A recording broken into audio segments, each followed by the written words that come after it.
Hi, everyone, and welcome to our presentation today. This is a live Qualtrax webinar with A2LA Workplace Training titled, It's All About Risk Management, Understanding Section 7.7 ISO IEC 17025-2017, Ensuring the Validity of Results.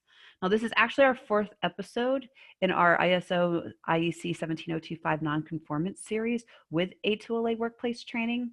So if you haven't had the opportunity to either attend some of those webinars or watch the recordings that we now have on our website, they have some great content in them and some great learning material.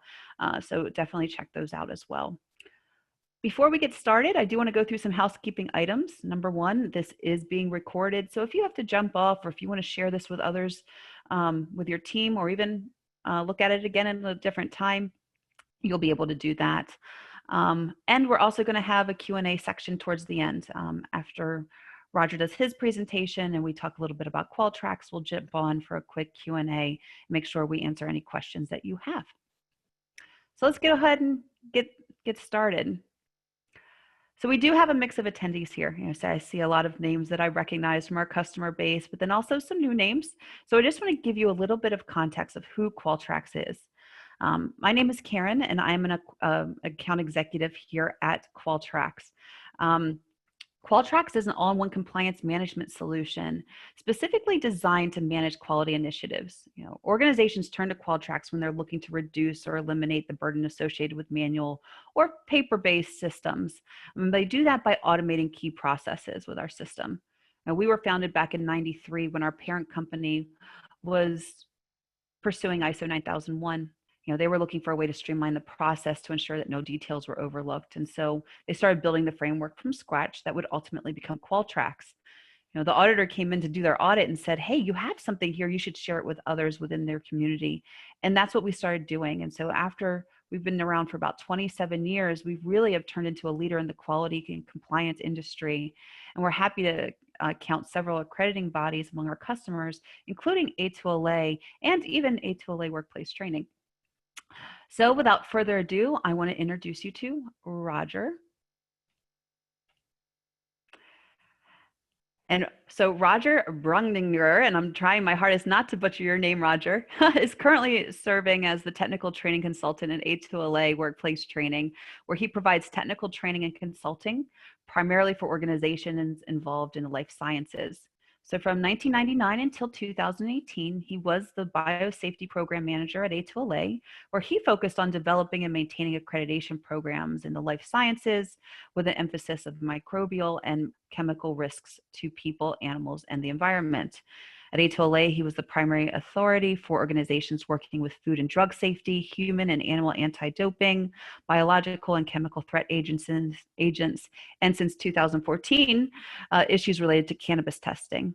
Roger has conducted numerous management system assessments to ISO IEC 17025 and 17020, and has evaluated other assessors in his role. He also maintains recognition as an APAC and IAAC peer evaluator. So without further ado, Roger, I invite you to join me. I'm going to stop sharing my screen so you can take control.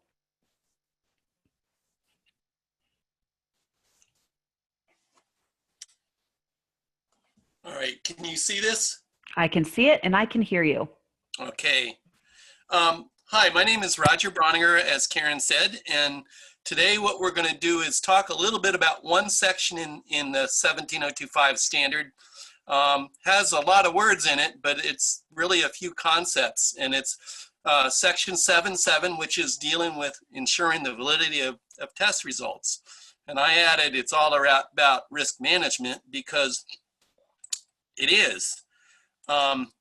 The activities that are performed in section 7.7 are reducing the liability of having a test result that is incorrect or being perhaps misapplied. And so with this slide here, I'm just trying to emphasize the fact that these activities that are performed in 7.7, which are related to other parts of the standard as well, is all aimed at reducing the risk to the laboratory of, again, producing an unacceptable or an outlying test result. And so, you know, it's comforting to have all these different approaches, and the standard itself is one of those documents that is now designed as a sort of a risk reduction tool. So in 2017 version of 17025, risk really came full circle. I mean, it was mentioned a couple times in the 2005 standard, but now it's along with the alignment of 9001 is front and center stage. And so when we think about risk, you know, personally, we all think about it in a variety of different ways. I mean, you could define risk as, you know, you look it up in the dictionary and it says something like, you know, oh, as a noun, a risk is something that would be danger or hazard or a menace or a peril or a pitfall or a threat or possible trouble. But 9001 really just says it's something that is the effect of uncertainty on an expected result, where an effect is the deviation from the expected, both positive and negative. And so normally when we think about a positive risk, we think about it as an opportunity. A negative risk is when we think of something, you know, harmful or so forth. And so the standard itself this time, and again, I'm going to touch on a little bit other parts of the standard as I, you know, lead ourselves to section 7.7, only in as much as that risk is really throughout the standard. And the key is that there's fewer procedures that are required, but it also puts the burden on the laboratory to determine what sort of risks and opportunities are out there.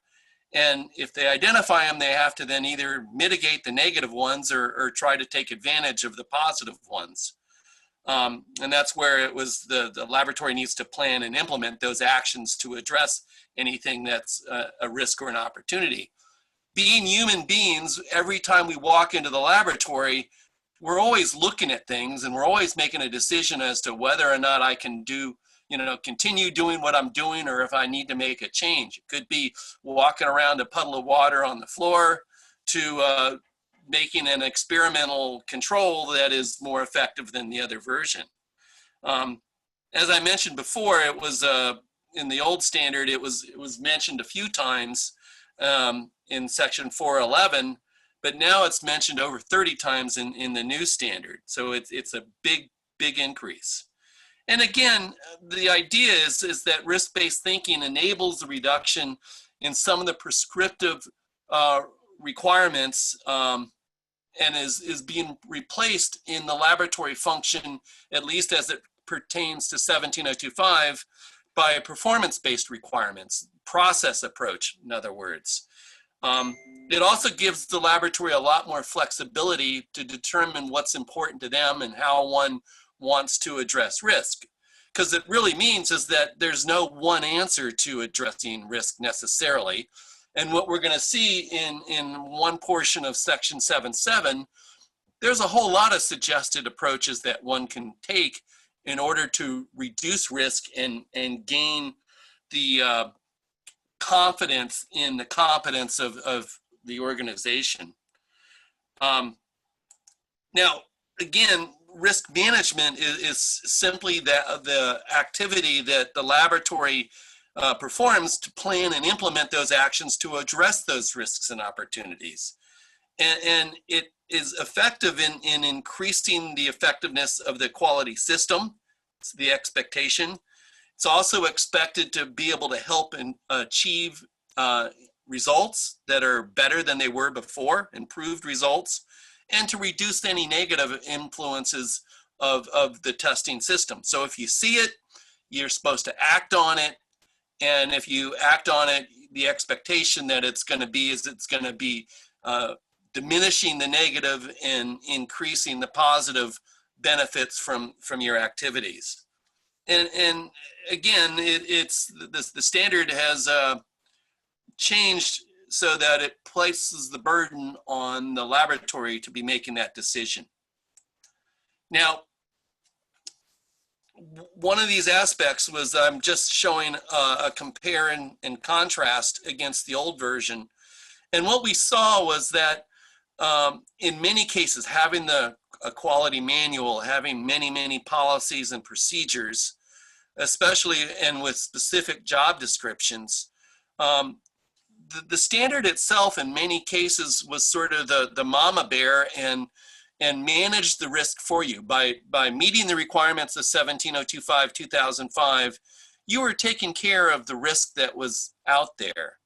And again, as I mentioned before, the 9001 approach that's been incorporated by 17025-2017 changes that dramatically because it reduces the number of policies significantly, as well as procedures, and it's replacing them with processes and other activities that the laboratory needs to manage. How they're going to determine who does what, who's responsible, how are you going to manage the activities, and how you're going to determine competence is all up to the laboratory itself. So in this area that I just highlighted a number of risks that we see in a laboratory. And as you can see, I mean, what I'm going to be speaking more specifically about is the QC checks and the frequency of test monitoring. But you see all sorts of different risks, you know, introducing a new method or a new piece of equipment, bringing in new personnel, and how are you even going to define what the competence of an analyst is? You're taking a risk when you choose to define the material that you're being purchased, you know, to what extent. We've seen a number of laboratories that have chosen a calibration provider, but did not include the fact that they were supposed to be 17025 accredited. And so that is certainly a risk that the laboratory took, maybe not knowingly, but it still was a risk that they've drew up. And again, you know, deleting and keeping procedures, the detail in what you have in a procedure. I mean, the standard itself, it basically says that you need to have enough information such to the extent necessary that people don't mess up. And so if people are able to perform the activities that they're supposed to be doing correctly, again, that's a procedural risk that you choose. If you choose to have very little information and you don't mess up, obviously that information is detailed sufficiently.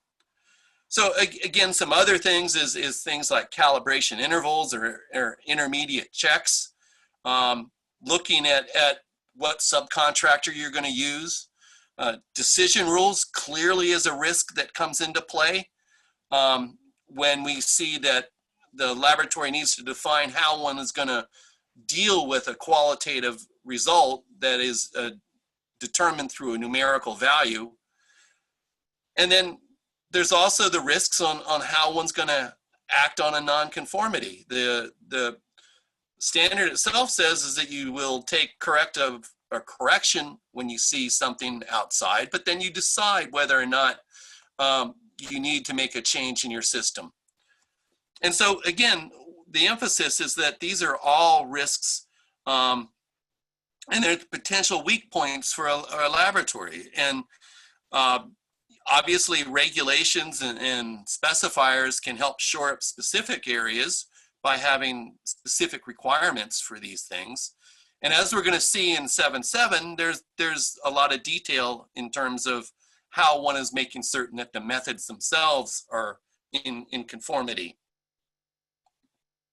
One of the last things I want to mention about risk is just really the fact that it's mentioned in all these different areas, and impartiality, risk to impartiality, your risks of decision rules, how you're going to manage non-conforming work, what actions you take to address risks, how you are proportional to the severity of the issue and the risk involved in terms of what activities you're doing to shore it up, and then updating risks and so forth. But we're talking mostly about lab activities today. And so I want to just go through a couple terms that are pertinent into this. And the first one in 17025 is talking about an interlaboratory comparison, an ILC. And that's simply defined as the organizational performance and evaluation of measurements or tests in the same or similar items within the same laboratory with predetermined conditions. So it's not necessarily a proficiency testing program, but it's sharing an artifact, sending samples between you and another laboratory to make certain that the types of results that you get are within the range of the expectations that one would expect. And those predetermined conditions could be that one is the reference lab and the other one is the participant lab. They could flip it around, but one of them is going to have arrived at a result, and we're going to see if the other laboratory is producing a similar result. Now, in comparison, sorry, I screwed this one up. I read inter. Let me go back again. This one is within the same laboratory, and I did not read that well enough. Sorry. And so this is where, again, you're having the analyst performing certain activities. They're not aware of the values or the properties associated with what's being measured. And again, they're being evaluated in a blind test to see whether or not they're running with proper test results. The interlaboratory comparison is when you bring in the two labs that are performing these activities. It's no different than what I was saying about interlaboratory comparisons, except that it's two different organizations being involved in this. Again, one of them is going to be a reference lab, the other is going to be the participant lab, and they could flip it back and forth if they so chose. Now, these are in contrast to proficiency testing, where you're going to have an evaluation of a number of organizations that are participating. Again, pre-established acceptance criteria, but in this case, you're going to have a third party that's managing this activity. And thus, they are less likely to have any bias in their testing. They may use a variety of different approaches. Some proficiency testing programs may use an averaging of all the test results. Most PT programs are going to have an assigned value for the artifacts that they're sending out. Now, one of the things that we need to think about, though, is that when we look at ensuring the validity of results, it is a type of process that the standard includes in abundance. And essentially, that is all of Section 7 in this standard, that every one of these elements that we see here, including what I have identified in blue as ensuring the validity of results, is a process in amongst itself. And keep in mind that just as a refresher, a process approach is simply having a source of inputs. Could be a organization, it could be a requirement, but it's somebody is providing those tangibles from a customer or so forth. It could be regulators, stakeholders, so forth. The requirements of a test method could also be a source of those inputs. Those inputs themselves are those tangible items. In this case, it would be the sort of materials that are involved in the testing. So the processes require this input, an action, and then an output. And what we're going to see is that in one of the clauses in 711, we're looking at the data to see whether or not that the results are able to be trended and visualized.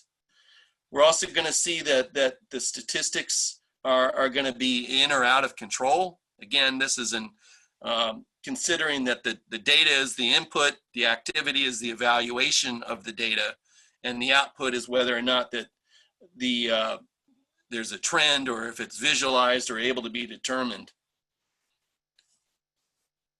So just keep that in mind, that we're going to be looking at a sort of a process-based approach throughout. Now, in this slide, I had requested that the A2LA give me a synopsis on some of the assessments they'd been doing for 2017 version of 17025.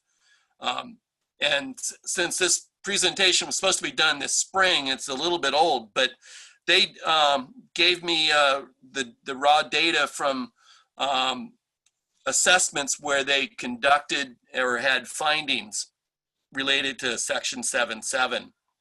So in this particular slide, the only thing I want to show is that by far the largest number of findings had to do with clause 7.7.1. And that would probably make sense because it was the clause that had the greatest number of elements associated with it.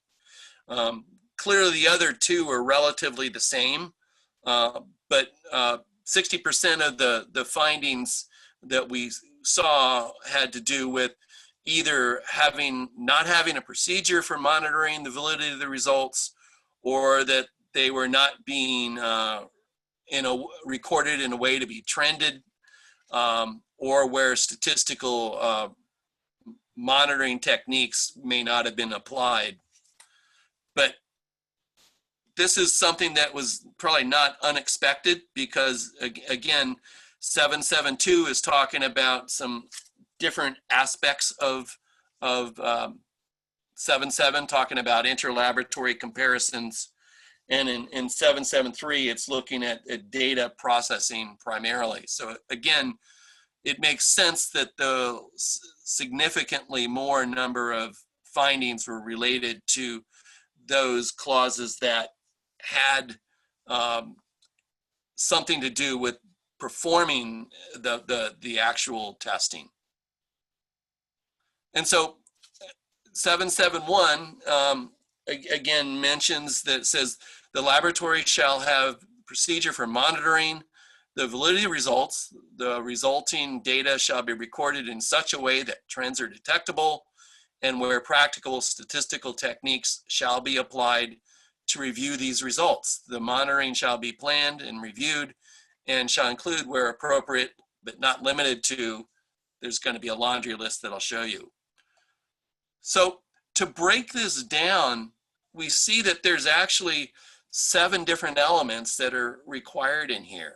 And so first of all, and hence that's why there is probably more likelihood that there were so many more findings in the assessments, was that the laboratory needs to have a procedure for monitoring the results. The data needs to be recorded, and it needs to be recorded in such a way that trends are detectable, and where practicable, meaning able to be practiced, statistical techniques are applied. And then it goes on to say that the monitoring needs to be planned, reviewed, and needs to include some of the other elements here. And here we see that here's our laundry list of things. And so, you know, what we think about is that, you know, when we look at this, we see all sorts of alternatives. And so the first one is use of reference materials or quality control materials.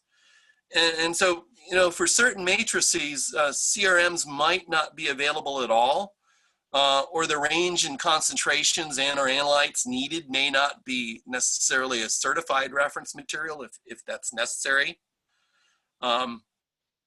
You could, you know, also have issues of, you know, quality control materials versus reference materials. And again, they're addressed a little further down the line, but the difference is that a quality control material is used and subjected to the same type of measurement procedure that's subjected to for the test, but it may be sort of a homegrown material or a material that's kept and gone back to over a longer period of time. A reference material is going to be something that has at least a property value that's is sufficiently homogeneous and well established such that it can be used for calibration of an instrument. A reference material may be in the form of a pure liquid or gas or a solid. Could be, calibration for viscometers, sapphires for heat capacity, and solutions used for chemical analysis.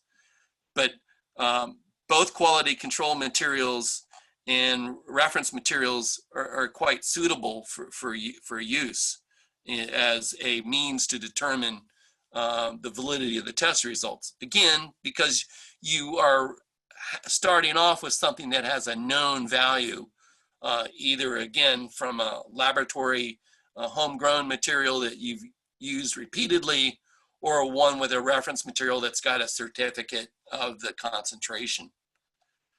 Now, the next clause is dealing with alternative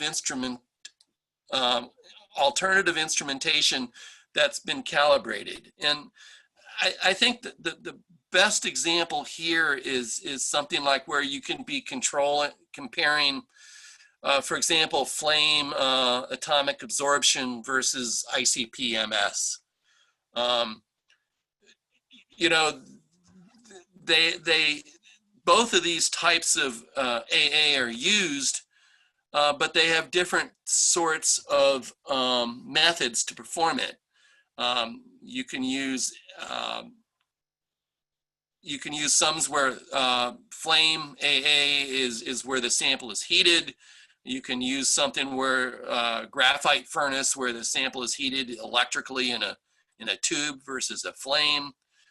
ICP-MS is similar, but it's using a plasma source. The only real difference is that in ICP-MS, you're looking at the ions themselves that are detected versus the spectrophotometric changes in color. Now, functional checks of measuring and testing equipment.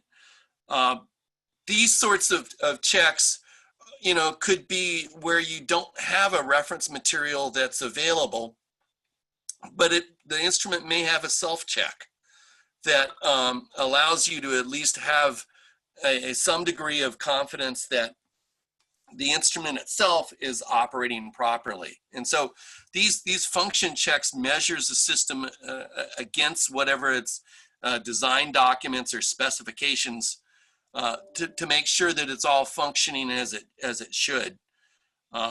It could be things like measuring equipment. It could be the volume of material delivered in a pipetter or a dispenser, or some internal measurement related to a value that it is doing a self-check on.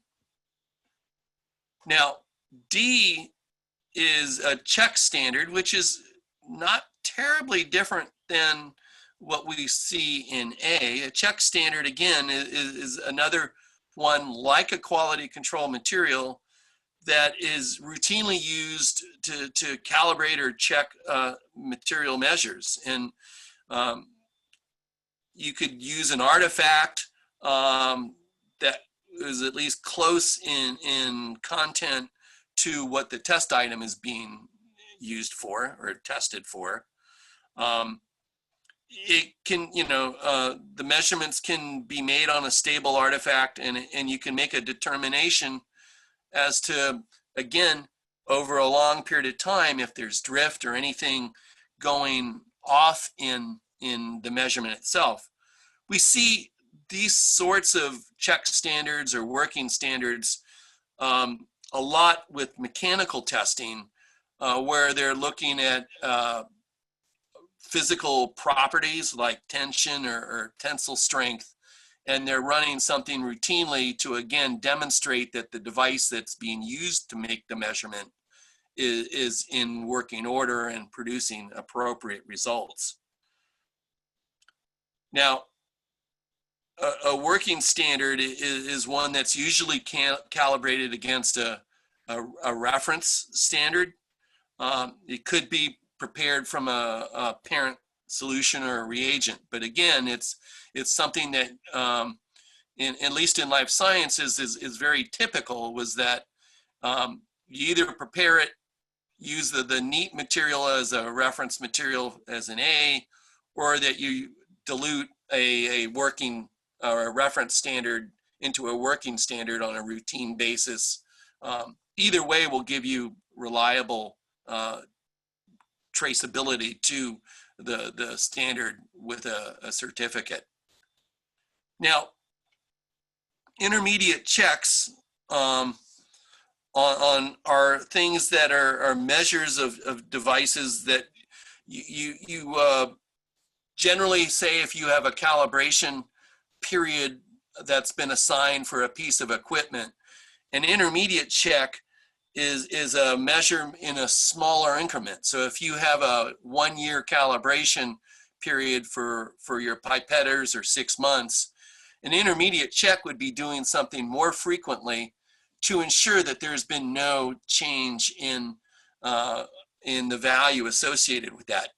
We see this all the time when we're using working weights to check on a daily basis our balances, or a pipetter, you're measuring the volume that you're pipetting by the mass of water, again to ensure the fact that those checks are going to be, or at least the tests are going to be done correctly, because the measurements are being checked, again, at a basis that is more frequent than what the normal calibration would be. So again, a balance, if it was a year, you would check it every day of use, or a pH meter, same deal.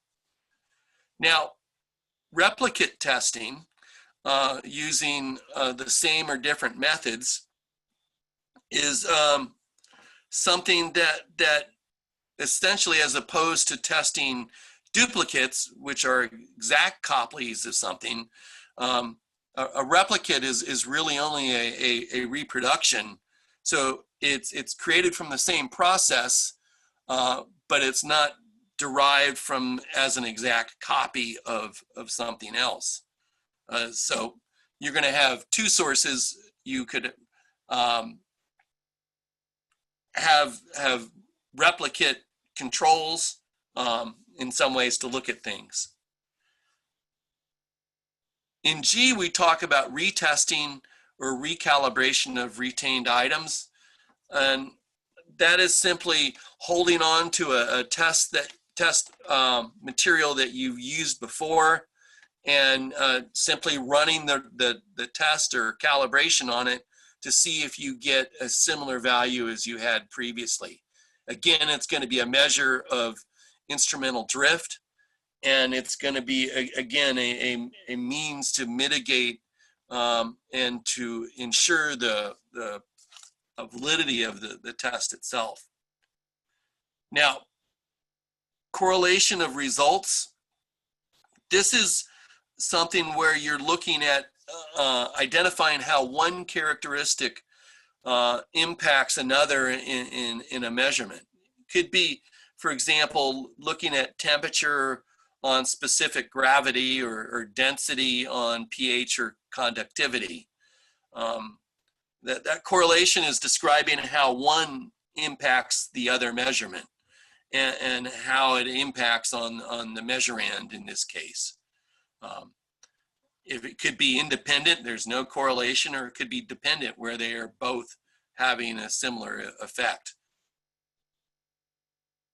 Technical review in I is something where if you may not want to or have an opportunity to run controls, it is something where you're going to look at the reported results. It's probably the weakest, since there's really not a second set of data points that are being created.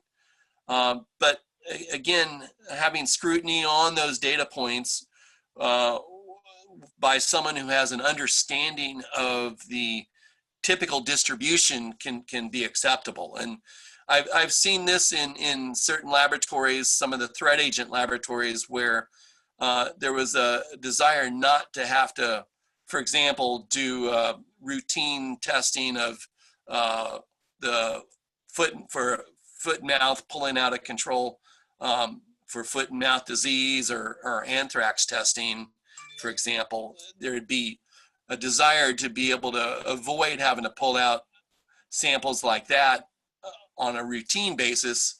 So instead, you would use those samples infrequently, but you would also do other things like we're describing here, but part of it would be just reviewing the test results very carefully.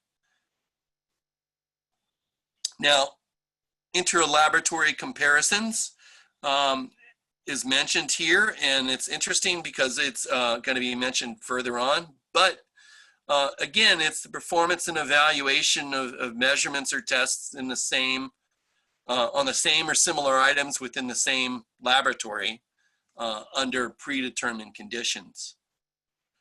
Finally, the last element is blind sample testing.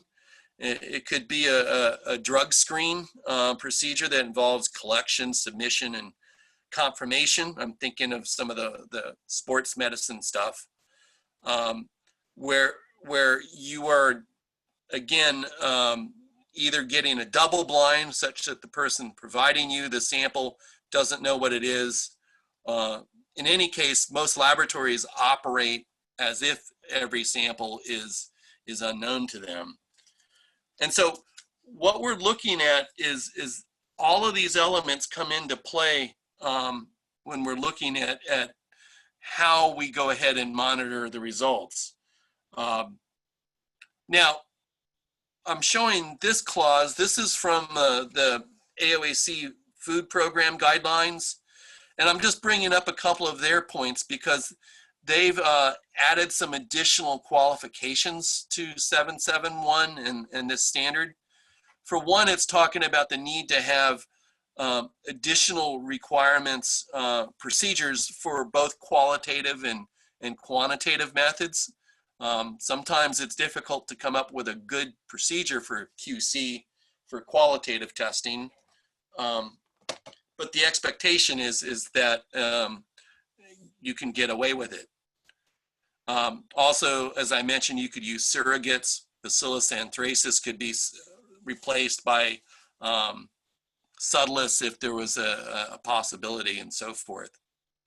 Now, what I just wanted to show here was, again, this was the same assessment activities that were going on. And what we see here is that the first one related to having the quality control, and a 771D, the check samples, as well as J, which was the intra-laboratory comparisons, again, were the ones that had the most frequency of non-conformances here.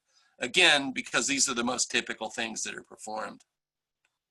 So in 772, the next clause talks about monitoring performance by comparison with other laboratories.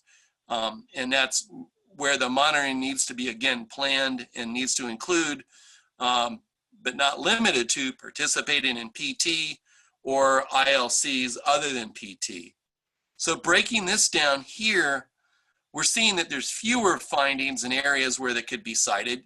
Again, the first element is that it needs to monitor its performance by comparison with other labs. The monitoring needs to be planned, reviewed, and needs to include either or both PT or proficiency testing. AOAC adds some additional requirements. You need to do these proficiency testing programs prior to getting accredited. That they've offered a slight difference in terms of what has to be done for scopes that are in the biological or the chemical world. But it talks about the need for a PT plan and ensuring that the PT samples are rotated amongst other people, and needs to make certain that, again, if the PT provider doesn't provide acceptance criteria, that the labs sets it out on their own. The last element in this one is ensuring the validity of the results. It says data from monitoring activities shall be analyzed, used to control, and if applicable, improve the laboratory's activities. If the results of the analysis of data from monitoring activities are found to be outside predefined criteria, appropriate action shall be taken to prevent incorrect results from being reported. Breaking it down, we see that it needs to be analyzed, used to control, and improve laboratory activities. Further on, if it's outside of predefined criteria, appropriate action needs to be taken. 773 is also discussed a little bit in the standard for AOAC, where it's talking about needing to have identification specifically of what constitutes a trend, and making certain that there's procedures for evaluation of QC data and handling, and that non-conforming work procedure needs to exist when there's trends that are out of specifications.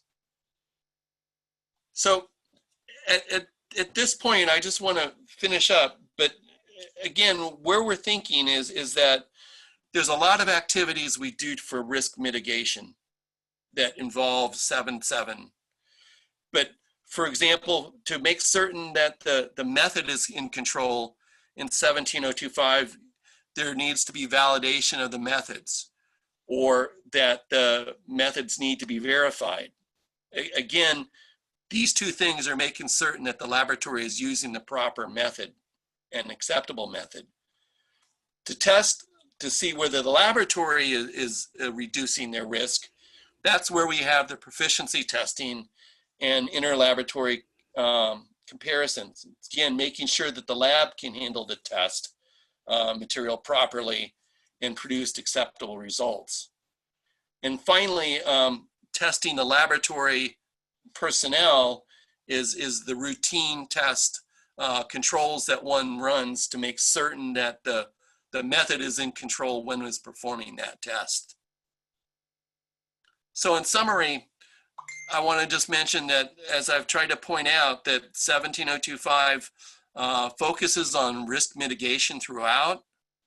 Section 7.7 acts to help reduce the risks of invalid test results. And it addresses measures to ensure the validity of the test results, addressing both interlaboratory comparisons as well as proficiency testing. And it requires that statistically based approaches are necessary. Further, it requires that there has to be an ongoing monitoring plan to be defined and continuously updated, and that this data from the monitoring activities need to be used to control and improve the laboratory activities. And that's all I have at this point. Great. Well, thank you, Roger. I think what I like about this series is that really at every single one of these we've done, there's some really good takeaways to take from these presentations. So if you want to stop sharing your screen, I can take back over. And what I'm going to do right now is just, real quickly walk you through what this looks like, how Qualtrax can help you with this part of the standard itself, and how our customers today are using our system for that. So as I mentioned earlier, Qualtrax is an all-in-one compliance tool. And so when Roger speaks of quality checks, controlling reference materials or intermediate equipment checks, or even proficiency testing, so much of that can actually be managed within Qualtrax itself. And so what I'll do is just take you through a couple of areas. And Roger, I'm going to put you on mute real fast because I'm sorry. No problem at all. So I can go ahead and show you what that looks like in the system. So what you see here is a login screen for Qualtrax. And I'm going to log in quickly as Trevor. Trevor happens to be a quality manager here at this organization. And the first page he comes to is his inbox, which is his to-do list. Well, let's pretend that he needs to kick off a proficiency test. It's time to do proficiency testing. He needs to assign an analyst to actually do that within the organization. With Qualtrax, we actually have built-in workflows that come standard with your system. One of those is for proficiency test monitoring, depending on the type of organization you are and what stage of your QMS development you're in. Well, if I click this proficiency testing monitoring workflow, I'm going to scroll all the way to the bottom, and you're going to see a process that has been played out. With workflows in Qualtrax, workflows are ways to automate processes where each step is defined with customizable fields and routed with automatic email alerts and notifications to keep tasks on time and holding employees accountable for their tasks. So when you look at this one for proficiency testing, you'll notice step one is just creating the actual test to be done. Let's pretend that you've already reached out to your proficiency test provider, you've gotten that packet of information and information for the test, and now you need to assign somebody to complete that test. So let's go up here. I'm going to choose myself within this organization. I'm going to choose what section of the organization I'm working in, the actual test provider. All of these fields that you see that I'm filling out are configurable in your own system. So though this is one that's doing drug testing, if you're not an organization that does this, you would be able to take this best-in-class workflow and adjust it to best fit your organization's proficiency testing standards. What's my participant code? And is there a specific web code that I need to be familiar with? I also get to choose who my managers and technical leaders are at this point too, if you have them within your organization. If you don't, this would be in areas that you would erase from this workflow.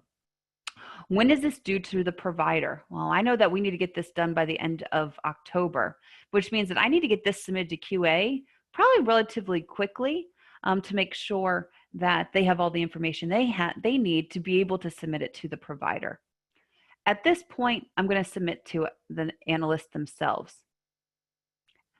You'll notice in my diagram down here, when I hit submit to the analyst is going to get notified with that information about what the test they need to take is. And then they're going to continue on with the process. That's where those email notifications are key. So because I happen to be Trevor, I get the next step of the process. I would go and perform that analysis in the laboratory and then bring back my results to this workflow.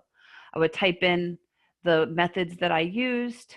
I would add my supporting documentation and results that I had from that PT. I would even upload my provider data sheets that I have. You would be able to see when it needs to be submitted to QA and the information about the test. And at that point, I would hit submit to QA. The quality manager is then getting notified, getting email notifications and such, telling them that the test has been done and it's now their time to review.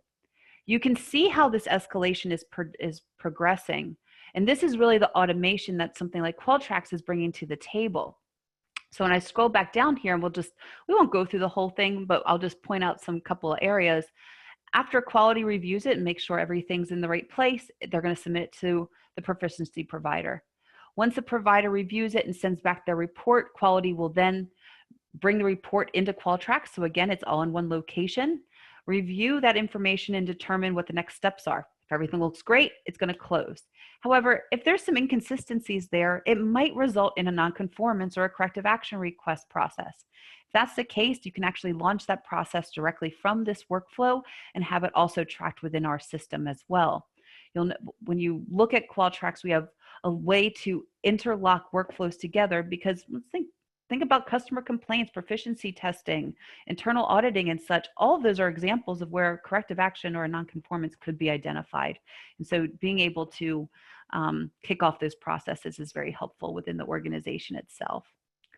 So why do we do this? Why do we go to this level of automation? Well, number one, with the automation, it's going to make it more efficient.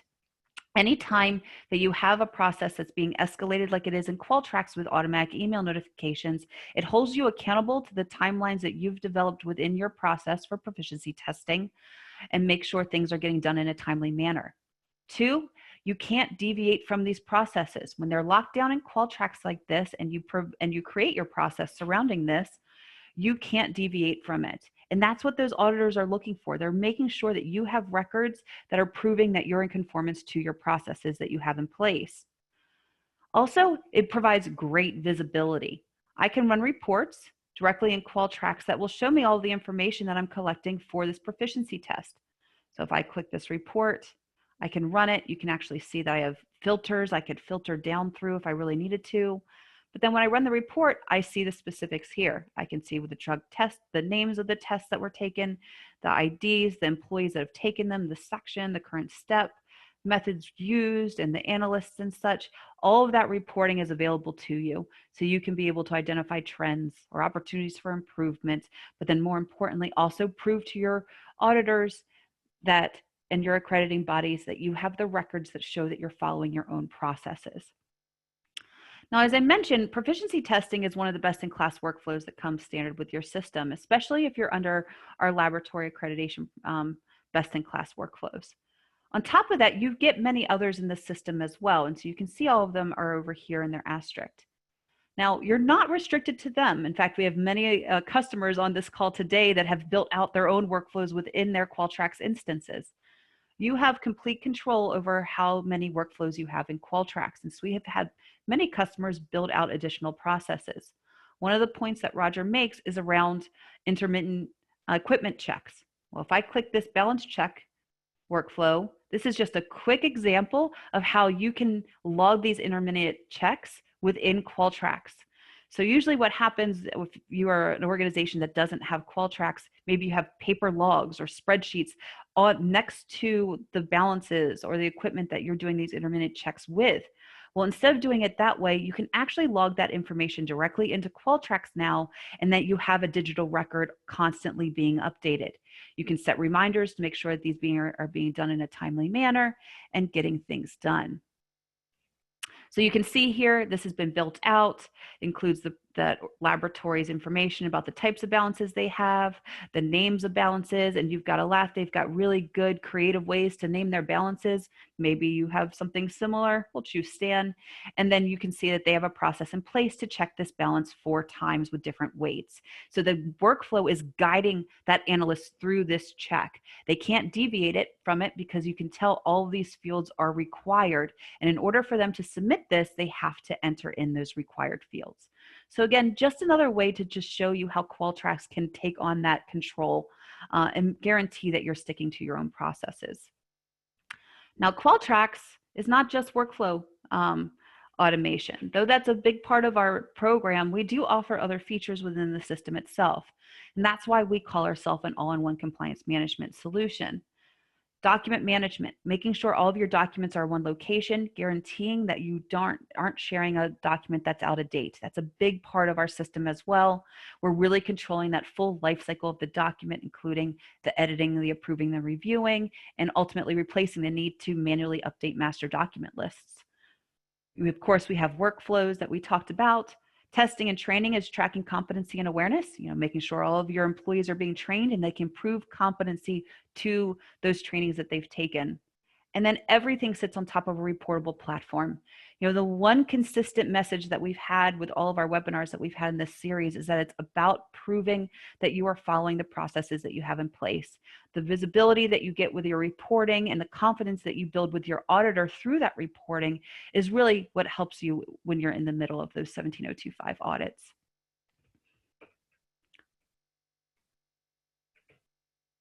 One thing that's often overlooked when you're considering providers, so if you happen to find yourself in a point of time where you are considering electronic quality management systems, make sure to look at the organization as a whole and see how they really help their customers. Qualtrax is blessed. We have wonderful customers that interact with us. We have a outstanding about 97% customer retention rate that we're very passionate about, and we're always looking for ways to improve and are always looking to our customers to get some of that feedback. With our system, we're always there for support when you're needed. We actually go through a pretty detailed training so we can make sure that you're familiar with the product and everything. So if you ever have questions about Qualtrax or would like to learn more information about our system, please let us know and we're happy to help you out there. Well, without further ado, I know we've got a lot of questions coming in, so let's go ahead and talk through some of these. And Roger, are you there? Yep. All right. So a couple ones that are coming in. Um, and this was one of the ones that came in first. Is not a retest, as in 7.1.1G, the same as a duplicate? Not exactly. A retest is going to differ in terms of when the last test was performed. So a duplicate is the expectation that it is run at the same time as the other. So it's when you're running the test materials, you are doing the analysis, and you're including duplicate or replicate controls. A retest would be something that you're pulling out from archives or storage, and it may be days or weeks after it was tested previously. So it could be the same sort of material, but it differs in the fact that it's not necessarily was created for analysis at the same time. Okay. Thank you. How do you actually do risk assessment and document that it was done? And I'm not sure if this is a question for Roger or for us, but we'll both answer this question. So Roger, why don't you go first? Well, there's an expectation is that when you go into your laboratory and you identify a risk, the standard says that you have to take action to mitigate it. And so there does not require necessarily a procedure for this, but the expectation is that when you go through the process, corrective actions give you a chance to look at your processes and make certain that you've updated your risks and opportunities from the corrective action point. So anytime you do an audit and you have a finding, the expectation is that you would, based on that, update your risks and opportunities. But it's really anytime you run into this, when you get either positive or negative information, the expectation would be that you would update whatever documentation you have. Keep in mind that also as part of management review, that these risks and opportunities need to be discussed. And so while the standard doesn't have a call for a procedure, it does backdoor require that when you run into these that you record them and you track them. Mm-hmm. And to kind of follow up with Roger is saying, when they made the adjustments to 17025 2017, we started from a software company, started getting questions about it as well. Well, how can you do that within our system, especially from our customers? And we actually have a best-in-class workflow now for risk assessment to do exactly what Roger is saying, where you're just making sure that they're being recorded and that the mitigation plans and the monitoring plans are put in place with reminders to make sure that something might not be a very huge risk right now, but it's something that needs to be monitored. So how do you make sure that you're remembering to do that? And that type of reporting is in our system too. How is data defined in terms of risk assessment? How is data defined in terms of risk assessment? I'm not sure. I'm not sure how to answer that because I'm not sure what's the underlying question. Yeah, maybe that was a part of the first question as well. I do know, so if there's any, I can't see who exactly submitted that question, but if you have any details about what that question was, let us know and we'll go back to it. For inter-laboratory testing, is there a required standard for a reference laboratory such as national lab, university, et cetera? There are guidance documents that some organizations such as NIST and others put out, but no, there's no specific expectation, no specific standard that needs to be followed necessarily, and certainly not at an accreditation side to that. It needs to be done, but it's rather loose in terms of defining exactly how it's supposed to take place. Mm-hmm. Mm-hmm. Great. Another question we have, so in Qualtrax, can we import proficiency testing programs, ASTM, PTP, output data so cars can be created automatically from outlier data? Typically, the output can be downloaded in Excel or CSV format. The answer is it kind of depends on exactly what you're trying to bring into the system. If you're just trying to take an Excel file or a CSV file and take that file and attach it to the workflow, absolutely. We do also have the ability to take some fields that you capture in Excel and actually bring those into other fields that are in workflows. You would just have to build out your workflow to be able to accept that information when you import it in. So the answer there is kind of a a little open. I would suggest reaching out if you're a customer of ours, reach out to your account manager or our support team so they can kind of walk you through exactly what that could look like and what you're able to do and what you're not able to do. Question, if you build the workflow with the tool, is it possible to see a flow chart at the bottom or is that for the demo? Great question. And so that's a Qualtrax question. What you're going to do, we actually give you a workflow designer. It works very similar to Microsoft Visio. You can start your process creation there and actually draw out the diagram. When you link that within Qualtrax, you can actually save that diagram image and associate it with the diagram or with the workflow in Qualtrax. Again, if that's something that you want to learn more about, let us know and we can reach out to your either account manager or our support team and they can definitely help you there. All right.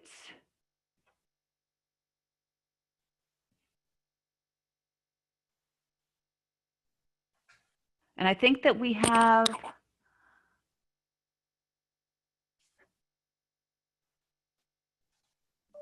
here's another one, Roger. Is it required to define in a process what actions will be taken if data trends are outside of criteria? Well, yes, because that is in 771 talk about plan reviewed and needed to make sure that the actions that you're going to take are defined. So yes, that would have to be part of the process. Great. Do you have some specific examples related to 7.7.1 statistical techniques shall be applied? Is this more for reviewing trends or determining control chart limits or both? It is determining such that trends need to be detectable. So in other words, most of the time we see control charts being used for this, though it does not necessarily have to be a control chart. But then the expectation is that the data in the control chart, you would use techniques to apply to the evaluation of the control charts. So you could look at ANOVA. I mean, you could look at things like ANOVA for analysis of variance. You could look at the data that how it is whether it's trending in one direction or another. Some of the statistical techniques can be sort of visual, like the Westgard rules, where you're looking for any trend in terms of which way the direction of the data is heading. Great. Amber has a question. Is this a workflow that we can upload to Qualtrax? Amber, definitely reach out to us and we can talk about what that would look like to get that into your system. So if you're interested, we can kind of talk through next steps there. Great question. Is there a recommendation of a percentage that has to be considered for the amount of a PT to perform? Accreditation bodies are going to have a requirement for the number of types of PT activities that need to be performed per year. A2LA has a requirement that you need to cover the major subdisciplines over a 4-year period. And if a lab has more than 2, they need to do 2 events per year of the subdisciplines. These disciplines could be things like spectroscopy versus chromatography, instrumental analysis for biochemical endpoints would be another one, as well as sort of the wet microbiology or wet chemistry. Those are some other areas that if you're involved in that, the expectation would be that you would be participating in that such that you can cover the test that you're performing over a 4-year period. Oh, great. Here's a question for PTQA review workflow in Qualtrax. It does not include restrictions on what not to do. Can restrictions be added to ensure appropriate steps are taken? For example, quality review is restricted only to clerical review only and no technical review. Can this be captured? And Ron, I think what we would want to do is probably connect you with somebody in our organization that could answer that better than me. That's a little bit more technical. I know that there are some smart restrictions that you can do in the system, but what I'll do is I take your question to somebody in the organization that's more on the technical side that can get you an answer. So I'll take that with me, but thank you for that question. Is the system compatible with LabX and does it allow for data integration? And I'm not familiar with LabX, but I'm assuming it might be a LIMS system. Roger, do you know what LabX is? No, I don't think so. No, I'm not. Well, and any system that's really out there, we get integration questions often where it's, can Qualtrax integrate with LIMS systems or other systems that we have in the organization? Qualtrax has an open API, which allows us to link with other systems as long as you have the ability to build the bridge between the two systems. So if you have Qualtrax and you have another system that also has an open API and you have IT resources to build that bridge, sure, we do have the ability to do some of that integration. LabX is a balanced program. Thank you, Amber. So it would just need to depend if that system itself also has an open API and what that would look like. Again, if you are a customer, that might be a great question to kind of talk through with some of our support team or your account manager. Here's one more. In addition to sending the results of the PT to the supplier, what records must be generated to document that the test was performed?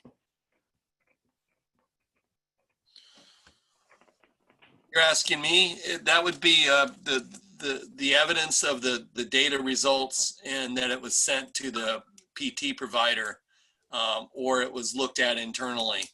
So it would be the results and a description of the performance of the method. Great. And there was one last one, importing data, and I'm assuming to Qualtrax. Can we trend z-scores in Qualtrax? The way that organizations do a lot of trend analysis within Qualtrax themselves is actually to pull it out of Qualtrax. There's no trend analysis directly in our system. So the majority of our customers today will capture the data within Qualtrax, pull it out in CSV or Excel, which is something quickly they can do just with the reporting, and then run their trend analysis there. And I think we got through all of the questions. There was a lot of them. Thank you, everybody, for participating. We've got another one of these coming up towards the end of the year, so make sure to be on the lookout for that. And we would love your feedback. If you have any thoughts or suggestions, please let us know. We're always open to ear to get your feedback. So, Roger, thank you so very much for your expertise and the time that you've taken with us. We really do appreciate it. And everybody, I hope you have a wonderful day and rest a week. And let us know how we can help you. Have a great day. Bye-bye. Bye-bye.